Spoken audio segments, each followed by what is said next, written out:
seulement que je te raconte ce que j'ai appris en cours de sciences naturelles. Ah, c'était passionnant.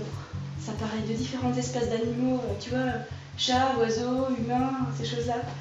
Alors il y avait les carnivores, les omnivores, les herbivores, les frugivores et les humains, donc avec ces différentes catégories.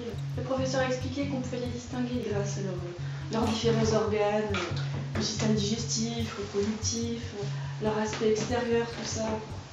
Ah là là, faut que je te raconte. Et surtout, je vais étudier ce bouquin-là. Je vais faire un petit tableau d'anatomie comparée, parce que le professeur il n'est pas rentré trop dans les détails, et moi j'aimerais bien connaître un peu plus les tenants et les aboutissants. Alors Minet, commençons par poser les bases. Les exemples d'animaux de carnivores, le chat, le guépard, le lion, etc. Pour les omnivores, c'est les oiseaux, dont les poulets, les dindes, ensuite les porcs, les ursidés, les chiens. Pour les herbivores, c'est les chevaux, les vaches, les moutons, les éléphants, les cervidés, les girafes. Pour les frugivores, c'est les primates, c'est-à-dire les grands singes, chimpanzés, bonobos, gorilles, orang-outans. Et on va comparer l'humain à un peu tout ça. Que mangent les carnivores? Ils mangent surtout de la chair animale et quelques plantes. Les omnivores mangent de la chair animale, de la charogne, des plantes, des fruits, des racines et quelques écorces. Les herbivores mangent des herbes, des plantes, des racines et quelques écorces. Et les frugivores, ils mangent des fruits, des noix, des graines, des légumes sucrés, des feuilles et des herbes. On va commencer par comparer leur placenta. Celui des carnivores est zoniforme, alors que celui des omnivores et des herbivores est non caduc, tandis que le placenta des frugivores et des humains est discoïdal. Comparons les pieds maintenant. Les carnivores ont 4 pieds, ce sont des quadrupèdes, comme toi. Les omnivores, à l'exception des oiseaux, sont quadrupèdes. Les herbivores sont quadrupèdes. Et les frugivores et les humains ont 2 pieds et 2 mains, les mains servant à cueillir, peler et déchirer. Ensuite, pour les ongles, les carnivores, comme toi, ils ont des griffes. Les omnivores ont des griffes ou des sabots. Les herbivores ont des sabots plats ou fendus. Quant aux frugivores et aux humains, ils ont les ongles plats et mous. Autre élément de comparaison, la queue. Les carnivores ont une queue. Les omnivores, majoritairement, ils ont une queue. Les herbivores, oui, ils en ont une. Les frugivores en ont parfois. Et les humains n'en ont pas. Ensuite, pour les yeux. Les carnivores regardent de côté, les omnivores regardent de côté également, les herbivores aussi, tandis que les frugivores regardent en avant et les humains regardent en avant aussi. Ensuite, pour la peau, celle des carnivores est 100% recouverte de poils, il n'y a pas ou très peu de pores, leur refroidissement se fait par allaitement et la sudation se fait uniquement par les coussinets plantaires. Les coussinets comme toi? Les omnivores ont des poils ou des plumes, ils présentent pas ou très peu de pores, le refroidissement se fait également par allaitement.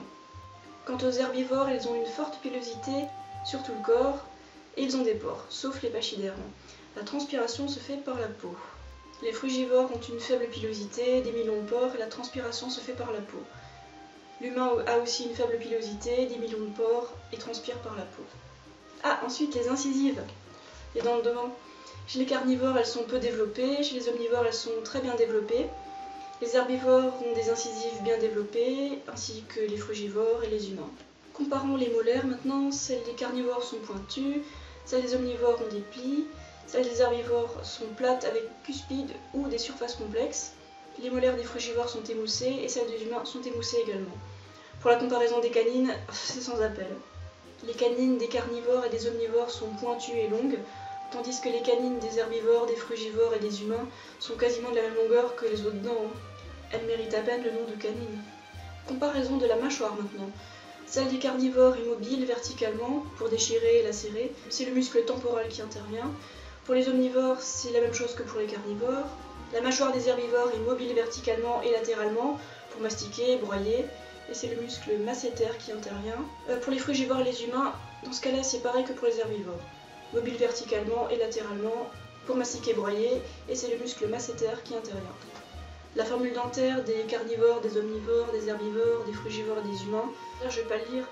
Ensuite, les glandes salivaires. Chez les carnivores et les omnivores, les glandes salivaires sont peu développées, il n'y a pas d'amylase salivaire. Chez les herbivores, les frugivores et les humains, les glandes salivaires sont bien développées et il y a beaucoup d'amylase salivaire. Ensuite, pour le pH de la salive et de l'urine. La salive et l'urine sont acides chez les carnivores et les omnivores, alors qu'elle est alcaline chez les herbivores et les frugivores.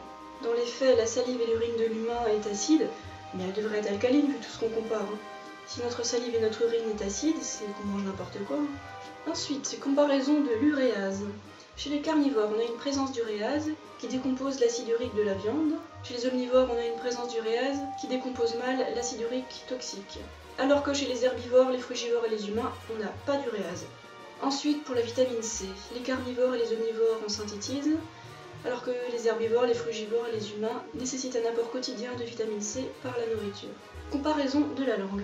Elle est râpeuse chez les carnivores, pour tirer et déchirer. Elle est râpeuse ou légèrement râpeuse chez les omnivores. Elle est légèrement râpeuse chez les herbivores, tandis que les frugivores et les humains ont la langue lisse. Pour l'allaitement, les carnivores, les omnivores et les herbivores ont des mamelons sur l'abdomen, tandis que les frugivores et les humains ont les glandes mammaires sur la poitrine. Comparaison de l'estomac. Celui des carnivores est simple, avec des sucs gastriques puissants. L'estomac des omnivores est en cul-de-sac arrondi, avec des sucs gastriques modérément puissants. L'estomac des herbivores est très complexe, avec généralement 4 compartiments. L'estomac des frugivores et des humains ont un duodénum, comme un deuxième estomac. Et quel est le pH de ces estomacs? Il est inférieur à 1 pour les carnivores et les omnivores, alors qu'il est compris entre 4 et 5 pour les herbivores, les frugivores et les humains. Ensuite, comparaison du tube digestif. Quelle est sa longueur? Le tube digestif des carnivores mesure 3 fois la longueur de leur tronc. Celui des omnivores mesure 10 fois la longueur du tronc. Pour les herbivores, majoritairement 30 fois la longueur du tronc. Pour les frugivores et les humains, il mesure 12 fois la longueur du tronc. L'aspect du tube digestif est lisse chez les carnivores, il est lisse et convoluté chez les omnivores et les herbivores, et il est convoluté pour les frugivores et les humains. Comparons le foie maintenant. Celui des carnivores est 50% plus grand que celui des frugivores. Le foie des carnivores est très complexe et désintègre l'acide urique et la vitamine A. Le foie des herbivores désintègre l'acide urique du corps uniquement et désintègre mal la vitamine A. Et enfin, le foie des frugivores et des humains désintègre l'acide urique du corps uniquement et désintègre mal la vitamine A. Éliminer courage, plus que 3 éléments de comparaison entre les catégories d'animaux. L'intestin grêle des carnivores, il est lisse et court. Chez les omnivores, il est légèrement saculaire et peut prendre en charge des plantes. L'intestin grêle des herbivores est long et saculaire pour une capacité d'absorption importante. L'intestin grêle des frugivores et des humains est saculaire avec une capacité d'absorption importante. La longueur de l'intestin grêle est de 3 à 6 fois la longueur du tronc pour les carnivores, 4 à 6 fois la longueur du tronc pour les omnivores, 10 à 12 fois la longueur du tronc pour les herbivores, 10 à 12 fois la longueur du tronc pour les frugivores et 10 à 11 fois la longueur du tronc pour les humains. Et on va finir par le côlon, glamour. Chez les carnivores, il est court, lisse, non saculaire avec une capacité d'absorption minimale. Le côlon des omnivores est court, lisse, simple avec une capacité d'absorption minimale. Le côlon des herbivores est long, complexe, saculaire avec des villosités pour une capacité d'absorption importante. Tandis que le côlon des herbivores, des frugivores et des humains est long, complexe, saculaire, avec des villosités pour une capacité d'absorption importante. Ces grands singes y ressemblent beaucoup aux humains anatomiquement parlant. Je me suis un peu intéressée aux différentes sortes de grands singes. Les gorilles des montagnes par exemple, à l'état sauvage ils mangent 95% de verdure ainsi que 5% de noix et de fruits. En captivité, s'ils ont le choix, ils ne mangent presque que des fruits. Quant aux chimpanzés, ils mangent des fruits, des verdures, des noix et 5% de produits animaux. Les orang-outans mangent surtout des fruits, ainsi que quelques verdures et des noix. Quand les fruits se font rares, ils mangent plus de légumes et d'insectes. Ils adorent les fruits. Et enfin, les bonobos, c'est ceux qui ressemblent le plus aux humains. Ils mangent surtout des fruits, des plantes qui ressemblent à de la canne à sucre, quelques verdures, des racines et des bourgeons. Apparemment, ils ne mangent pas de noix. Quand les fruits se font rares, ils mangent des insectes, quelques poissons et des petits animaux. Les produits animaux représentent 1% de leur alimentation.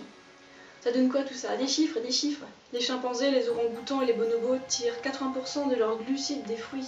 En moyenne, leur régime est composé de 88% de glucides, 7% de protides et 5% de lipides. Le gorille fait exception, il mange plutôt 70% de glucides. Tu te rends compte, Minet? Si les gens ils savaient ça, si les humains ils savaient qu'ils ne sont pas des omnivores, s'ils comparaient leur anatomie à ceux des animaux, ils se rendraient compte qu'ils ne sont pas faits pour manger de la viande ou le lait d'autres espèces. Parce que leur système digestif n'est pas fait pour ça, donc ils s'encrassent, puis après ils deviennent malades, et puis ils comprennent pas pourquoi, c'est la faute à pas de chance évidemment. Oh là là, il faut absolument que j'écrive à mon cousin, celui qui a la presse, je vais absolument faire ça, et lui dire que les gens, ils ont besoin de manger surtout des fruits et des légumes, parce que c'est la nourriture naturelle de l'humain. Cher cousin,